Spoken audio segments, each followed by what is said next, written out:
Welcome back to our program, Health, Wellbeing and Lifestyle, where we invite professionals in their fields to come along and educate and inspire the community to live more healthily, feel more balanced and truly live a lifestyle they love. Our first guest is Dr. Zara Chelik, our integrative health and wellness expert, and she's back with us today to talk about eliminating fatigue. So welcome, Zara. Thank you. Is fatigue actually feeling tired? It's actually more than that. So usually with fatigue, tiredness is you can get enough sleep and it can resolve itself. With fatigue, however, that's not necessarily is the case.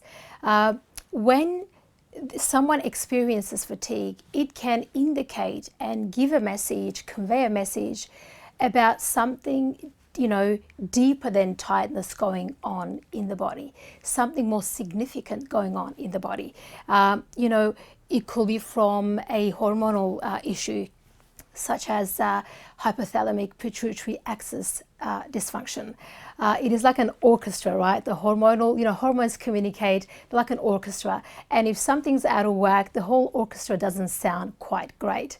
So it's similar to that, So the hormones communicate in a nice orchestra, if you like. And when there is a disruption in that, and that disruption is like the hypothalamic pituitary axis dysfunction, and there's also adrenals in there as well. So the really correct name for that is hypothalamic pituitary adrenal axis dysfunction. And that can usually come along with chronic and long-term stress, for example. Especially if the stress has been there for a long time. It could be a trauma, again, a perceived trauma. And it can be initiated from there. And if it is not resolved, it can lead to more health issues. So we want to make sure and let our viewers know that when you are experiencing something more than tiredness, and doesn't matter how much sleep you're getting, you're still not feeling quite right, the energy is less or depleted, then consult your healthcare practitioner. Get help. Get help where you get to find out exactly the root cause of your fatigue. It could be that hormonal factor. It could be an iron deficiency. It could be more. It could be also that person is not enjoying life. Again, that whole perceived, feeling the state of depression. Would that be like chronic fatigue, or what's termed chronic fatigue? Yeah, so usually in our society, people refer to that as chronic fatigue. Absolutely, you're right. But the correct terminology for it is it's a hypothalamic pituitary adrenal axis dysfunction. So it's a dysfunction in our communication of the hormones. So it can usually happen and come on with maybe a perceived trauma, or high stress levels can lead to the interruption of the flow of energy in the cells, within the cells, and in this case, in the endocrine system. So, stress is chronic and it hasn't been attended and it hasn't been resolved. It can lead to that chronic fatigue. So the individual can feel really that lack of energy, that fatigue, and they can usually stimulate themselves with stimulants such as sugar or caffeine or sugary drinks and so forth to really push themselves to get through the day or start their day. The only problem with that though, we can push our adrenals to a limit where they're not able to produce that cortisol and adrenaline to when we need it most, which is in a stressful, real threat situations. I find with the modern world, particularly with the language that we associate with our day-to-day tasks, can create that internal sort of language, and internal biochemistry can adapt to it, and the hormones can be interrupted that way, and the communication in the hormones can be altered, and then that can lead to a stress as well. So I find in the modern world, again, things are on the go. Multiple screens going on. People put so much pressure on themselves, and there's also pressure it's expected externally as well. So people trying to really please and fit in and meet deadlines, right? So they can really push themselves. And to really get through the day, they can go to the stimulants and have the caffeine, have the sugar, to really get the tasks complete right. What happens though the whole physiology is giving feedback to us and we're ignoring it. So the biochemistry is not functioning well, and the physiology is giving feedback to let us know through fatigue that things are not doing well in the body. So rather than listening to the body's needs, we tend to go to those stimulants and to push ourselves to produce the deadline. But down the track, it can have more significant impact on our health and well-being and our energy levels. So I encourage people, once they know they fatigue and they're not, they don't have the energy they used to really stop and pay attention to the body and the symptoms, because symptoms is the way body communicating to us to let us know something isn't right. So once we know we are fatigued or we're not producing that outcome or the energy isn't the same, go deeper. What has changed? What can you do to support the body? Because it is telling you, it's giving you a message. What can you do to support that whole HPA axis dysfunction and reverse that as soon as you can, because it becomes a bigger problem in the future. So certain things could be such as, lifestyle factors play a big role. Remember I talked about the whole perceived stress or the language that we use and we create that internal stress. Could the individual work on that? Instead of saying, I have to, can we use more of the I get tos and have more gratitude around things that we do day to day? So, Zara, if there was a couple of simple tips that the viewers could take with them today, then what would they be? Yeah, sure. So, it's something simple as our lifestyle. One of them could be drinking enough water, enough hydration for our cells. So our cells are looking more like grapes, not like sultanas. So the other thing is starting our day. Instead of starting a day with a coffee or caffeine, could we instead invest in our health and well-being and make a nice smoothie that is not sugar-based?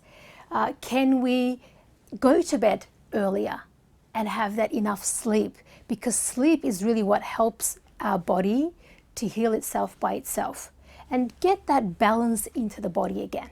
So these are the certain things we can start implementing: our sleep and having a nice sleep ritual, having good time, a good bedtime ritual to have that quality sleep.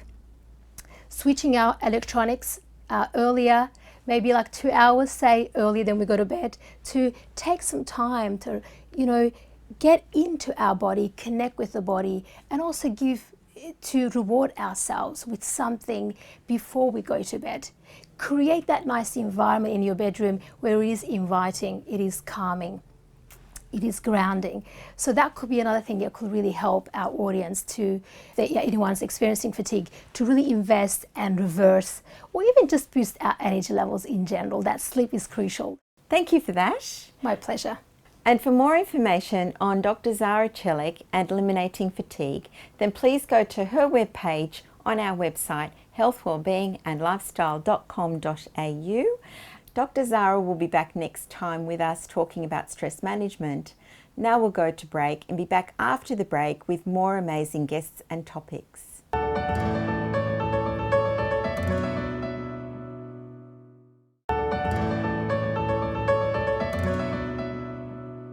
Welcome back, and today we have Sasha Priest, who's a psychologist and energy healer, and she's here today to talk to us about sleep difficulties. Welcome, Sasha. Thank you for having me, Linda. Please tell us more about sleep difficulties. Yeah, so there's lots of different types of sleep difficulties. We've got people who can find it difficult to fall asleep. Other people can find it difficult waking early in the morning. And for others, it might be that they wake multiple times during the night. So lots of different types of sleep difficulties. I guess I'd recommend that people perhaps speak with their GP if they've got initial concerns.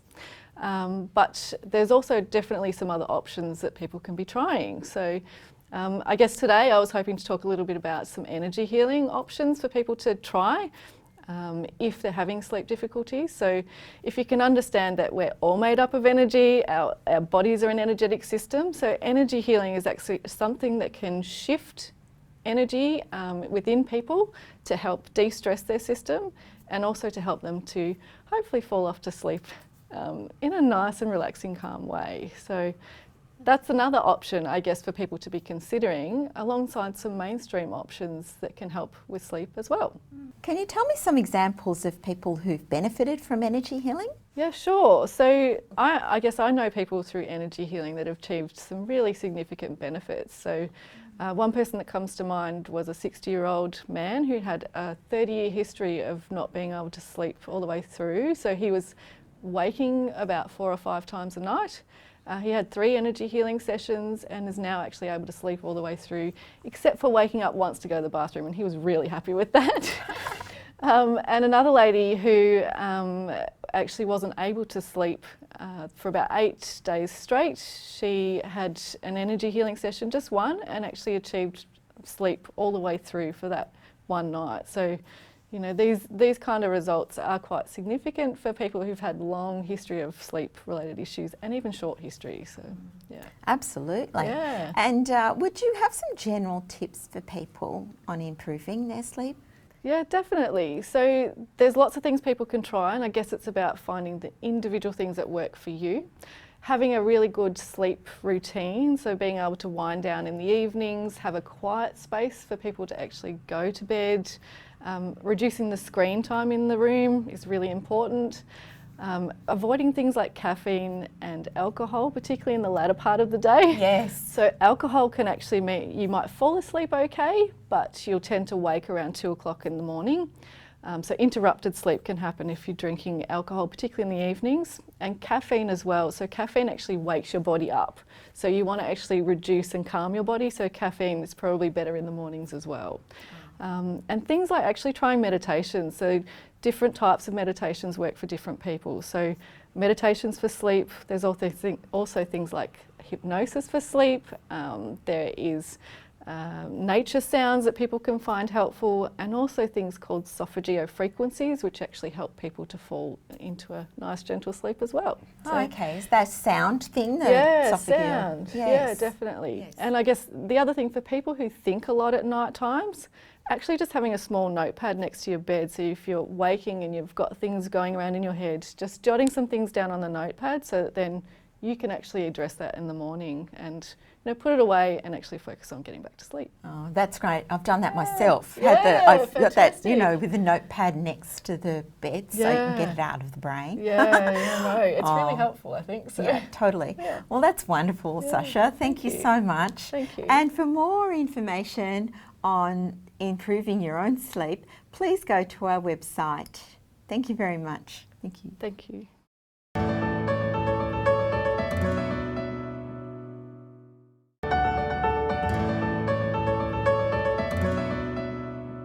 Welcome back, and now we have Con Nichols, our property advisor and wellbeing advocate, and Con's been with us with a series of interviews on improving your environment to meet your lifestyle. Today he's talking about his personal transformation, and as you can see from the photos, there's been a huge transformation for Con. So Con, over to you. What could you tell us about a bit more about your story? The story started almost a couple of years ago. And you know, I walked past my bathroom and my mirror, and I stood in front of the mirror and I saw someone that I did not recognize.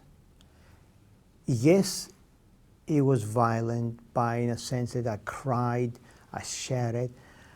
I was actually on a stage that I didn't know where I was going or coming. Because indirectly, I was committing suicide with food. There's no difference if you're gonna be a food addict or an alcoholic or a drug addict, you're still gonna die. At that point, at that moment, that Monday, 7:22 exactly, I took control of my life. And from then on, I never looked back. And from 151.5 kilos to 76 kilos, which is 50% of my body weight, it gave me, not only gave me more energy, it gave me a new me, it gave me a new direction in life, but also it gave me an opportunity to enjoy my family. And people say to me, Con, what's the most important thing that you can do now? It's the little things that might call the big differences. To me, it was 2 weeks ago that I went and bought my girls some office desks, and literally I was assembling the office desks. So I had to pull out the drawers, and I had to go literally underneath the drawers to screw the bench top. At that moment, I'm down there with my back inside a little confined space, and it hit me, Linda, because I could not even think of doing it in the past. And here I am now doing the small things in life that might cause the big differences. When you say girls, is that your daughters? Yeah, my twin girls. Look, I'm 57, and I've got twin girls, 5-year-olds. So people say, what's your why? Well, this is my why. I mean, I need to be around. I need to live as much possible as I can so I can enjoy them.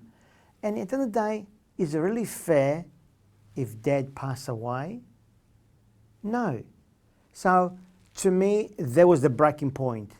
To me, it was the point that I said, you know what, Con? I'm taking action right now.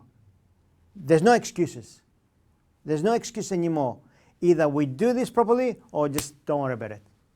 And this is why a lot of people these days, they keep saying, oh, we're so busy, you know, we're going to do it tomorrow, and they bring all these excuses. There's no excuses, for goodness sake. It's you. It's you, your life. There's no excuse about your life. You should be coming first, no second or third. You, as an individual person, you always should put yourself always first. And so what would be your big secret thing, Con? The big secret, well, the secret is very simple. And when I tell people my secret, they say, is that all? My diet or my program, depends which way you want to call it, I get up in the morning and I have 2 glasses of hot water. Now, a bit of lemon. How much lemon depends what you like. Now, then my snacks or my lunch. So before that, I go back to breakfast. Breakfast, what I do, I boil 5 eggs, hard boil, and I peel them off, and I throw the yellow part and I eat the white, because the white is all protein and it helps you feed your muscles and your tummy. And of course, during lunchtime or around there, I have my chicken fillets, which obviously there's no salt, because salt maintains water in your body. Put a bit of lemon juice, a bit of spices, just it depends how you like it. And the same thing with fish as well. So you rotate fish, chicken, so on. And at night, I also, before I go to sleep, I also have 2 glasses of hot water with lemon again. But the secret weapon is my meatballs. When I say my meatballs, twice a week I cook maybe 60, 80 meatballs per time. And when I cook them, I don't fry them. I put them in the oven and I bake them with my own natural meats and healthy meats and so on. No salt once again. So I bake them and I put them in the fridge. Now you say to me, why would you cook them and put them in the fridge? Aha, the reason why we put them in the fridge. Let's say you and I now, we're home and watching telly, and you feel a bit peckish, and you want to go and get your cupboard and some chocolate, some biscuits or whatever be the case. In my case, I go in my fridge, I get a handful of meatballs, which are very healthy, very natural, and that stops my hunger. Now, if that's not simple, if that's not healthy, and guess what, Linda? It costs no money. Because when I say cost money, it's not something you're going to go outsource things as well. It's you've got those things. And believe it or not, by using this particular food structure, I can say, you save money. In addition, of course, you've got to have your veg and so on, but this is the core diet, you might say. So we've, and what about, did you do things like incorporate exercise into what with you're exercise, and please to all the audience out there, it's very, very important before you do any exercise, seek professional advice. Working your body, because remember, we're all very different. And we all got different levels of fitness, and we all got different levels of weight. Now, when I was 151.5 kilos, obviously I could not go for a run or for a jog. It would be impossible. So I discover things, for example, walking and swimming in the pool. Go for a very, just very, very basic things once again. But once again, as your fitness picked up a little bit more higher, you did a lot more things better, and you did things more stressful as well. Remember something, your muscles, unless you stress them out, unless you use them, they're not going to work. So, and that's the golden point, you know, and to me, that mentality, it's very simple. And at the end of the day, it's all maths. Example, if you need 1,000 calories to survive, right? And if you're going to burn 1,500 calories, you're going to lose weight. So if you eat, you got to burn. That's the secret. Thanks, Con, so much for sharing that and your story. Thank you. And for more information on Con's secret, then please go to his webpage on our website. That's Con Nichols, and our website is healthwellbeingandlifestyle.com.au. And for now, we'll say bye-bye, and we'll be back next week with more amazing interviews.